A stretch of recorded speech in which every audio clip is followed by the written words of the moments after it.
جی السلام علیکم پیارے دوستوں، میری آج کی ویڈیو گولو سبحان کے بارے میں، اور آج کی اس ویڈیو میں اس کے ایپیسوڈ 16 کا ریویو ہوگا، اور اس کے علاوہ آنے والے کی ایپیسوڈ کے واقعات پر بھی ویڈیو کے دوران بات ہوتی رہے گی۔ تو آئیے چلتے ہیں آج کی ویڈیو کی طرف۔ تو ناظرین کرام، ایپیسوڈ 16 واقعی شاندار تھے۔ ایپیسوڈ کو دیکھتے ہوئے وقت کا احساس تک نہیں ہوا۔ ویسے تو ٹریلر میں تقریباً سب کچھ پہلے ہی بتا دیا تھا، لیکن پھر بھی قسط انجوائیبل تھی، کیونکہ اس بار سائیڈ سٹوریز پر بھی توجہ دی گئی تھی۔ اس کے علاوہ مردیات چولوں کی تلوار بازی میں واضح طور پر بہتری آئی ہے، اور ان کی سپیڈ بھی بڑھ گئی ہے۔ اس کے علاوہ فلاویوس کے کردار کے بارے میں یہ تسلی ہو گئی ہے کہ سیاق چورا جیسا کوئی غیر تاریخی نام نہیں دیا جائے گا۔ ویسے یہ ڈر بھی ابھی باقی ہے کہ اسے کوئی غیر تاریخی نام نہ دے دیا جائے، کیونکہ محمد بزدار کی عادت ہے کہ وہ تاریخی کردار کو غیر تاریخی نام دے کر ان سے تاریخی کارنامے کرواتے ہیں۔ لیکن اس سے بھی زیادہ اہم بات یہ ہے کہ کوئی بھی سیریز ہم انجوائے کرنے کے لیے دیکھتے ہیں، اگر اسکرپٹ اچھا نہ ہو اور کردار کو صحیح اہمیت اور اسکرین ٹائم نہ ملے تو صرف تاریخی نام رکھنے کا کوئی بھی فائدہ نہیں ہے۔ اس کے علاوہ اگر مین کریکٹر سے زیادہ کچھ دوسرے کرداروں کو زیادہ اچھے سینریز اور سیلز مل تو یہ اور بھی عجیب لگتا ہے۔ اس ایپیسوڈ کا آغاز بھی بہت اچھا تھا، اور اس کا اختتام بھی بہت اسٹرانگ تھا، اور ہر ہفتے ایک سے بڑھ کر ایک ایپیسوڈ آ رہی ہے، اور میں یہی سوچ رہا ہوں کہ محمد بزدار نے یہ اسٹینڈرڈ پہلے کہاں چھپا کر رکھا ہوا تھا، جب ریٹنگ کی وجہ سے یہ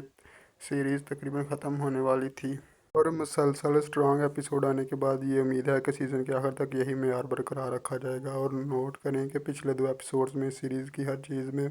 مضبوط ڈیولپمنٹ دیکھنے کو ملی ہے۔ اس کے علاوہ نئی لوکیشنز اور مضبوط واقعات بھی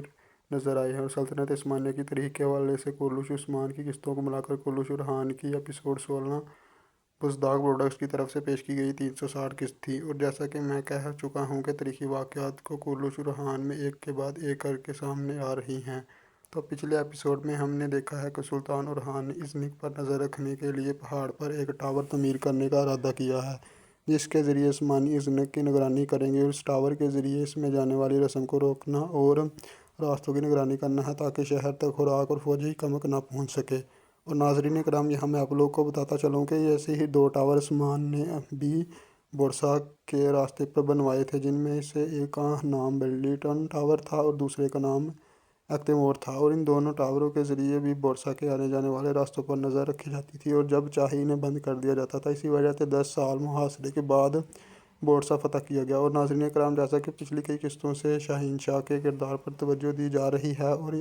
آنے والی ایپیسوڈ میں اس کی غداری کا معاملہ واضح ہو جائے گا، تو بہتر ہوا کہ وہ بھاگ جائے اور واپس آ کر کوئی بڑی غداری کرے، جس کے نتیجے میں اسے سزائے موت ملے۔ لیکن وہ غداری ارحان بے کے گھرانے کے عورتوں کے اغوا کے نہیں ہونی چاہیے۔ اس قسم کے سینریز میں ہم پہلے بہت ہی بار دیکھ چکے ہیں۔ ارطغرل سے لے کر ارحان عثمان تک یہ سب سے زیادہ بہتر ہوگا کہ شہنشاہ پناہ لینے کے لیے دمیر خان کے پاس چلا جائے، لیکن دمیر خان اسے ارحان کے حوالے کر دے، اور ارحان کا کردار ادا کرنے والے اداکار ان سیریز کے مضبوط ترین کرداروں میں سے ایک ہے، اور کہانی کو آگے بڑھانے میں اہم کردار ادا کرتا ہے۔ اسے نہ شروع سے اپنے کردار کو حقیقت پسندانہ انداز میں نبھایا ہے، لیکن افسوس کوئی بھی اس کی تعریف نہیں کرتا، اور اس کردار سے نفرت ہو رہی ہے، جو کہ اس کے مضبوط اداکاری کا ثبوت ہے۔ اگر ان کی کردار کی بات کی جائے،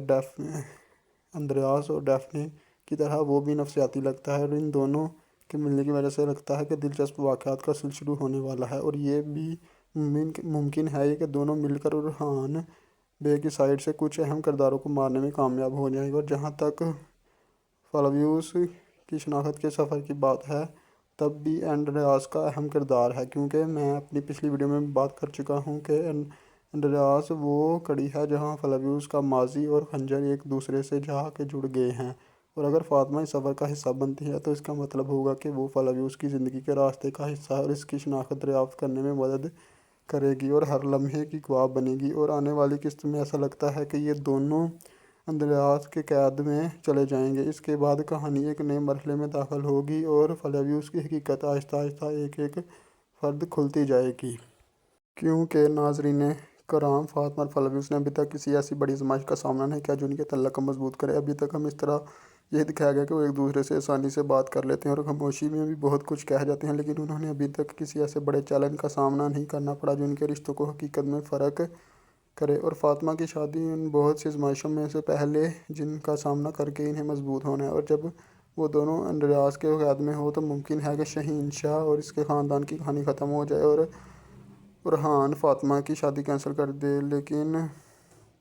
پچھلی ایپیسوڈ کی کہانی میں دو تصاد ایسے ہیں جو بالکل بھی قابل قبول نہیں ہیں۔ پہلا یہ کہ ایپیسوڈ 14 میں فاطمہ فلاویوس کی وجہ سے اپنا وعدہ توڑنے والی تھی، لیکن جب اسے پتہ چلا کہ فلاویوس نے عثمانی سپاہیوں کو مار دیا ہے تو اس نے ایسا نہیں کیا اور مرہون کو کچھ بتاتے رہ گئی، اور جب فلاویوس بدل چکا ہے تب وہ یہ کہہ رہی ہے کہ وہ ریاست سے کیا گیا وعدہ نہیں توڑ سکتی، یعنی کہ جب فلاویوس برا تھا وہ اس کے پاس واپس جانے کو تیار تھی، اب جب وہ اچھا ہو گیا تو اب وہ اچانک ناقابل قبول ہو گیا اور صاف لگ رہا ہے کہ رائٹر کا مقصد ناجائز ریلیشن کو مزید کھینچنا ہے۔ سب سے بہترین چیز صرف کا ہے، تو اگر ان دونوں کو شادی کے بعد فلاویوس کی شناخت کے سفر پر دونوں اکٹھے روانہ ہوتے تو سیریز کس قدر بہترین رہتا اور ہمارے نوجوان نسل کو کتنا پازیٹیو پیغام ملتا۔ اس کے علاوہ اس پر چا اور ارحان کی کہانی میں بھی رائٹر کی کمزوری واضح، یعنی کہ ایک دوسرے سپورٹ چا ارحان کی بیوی کو مارنے کی کوشش کرتی ہے اور اگلے ہی دن ایک دم سے اس کی ہادی بن جاتی ہے۔ اس کے علاوہ ایک اور چیز جو سیریز میں پریشان کی ہے کہ سلطان کا خود اپنے سپاہیوں کے ساتھ جنگل میں مشن پر جانا ہے۔ بہتر ہوتا کہ اگر ایسے مشن سپاہیوں کو دیے جاتے، لیکن بدقسمتی سے مسئلہ عثمان میں کئی بار ریاست قائم ہونے کے بعد بھی چلا رہا تھا اور اسی کے سب سے سیریز کی وجہ سے ہمیں سلطان والی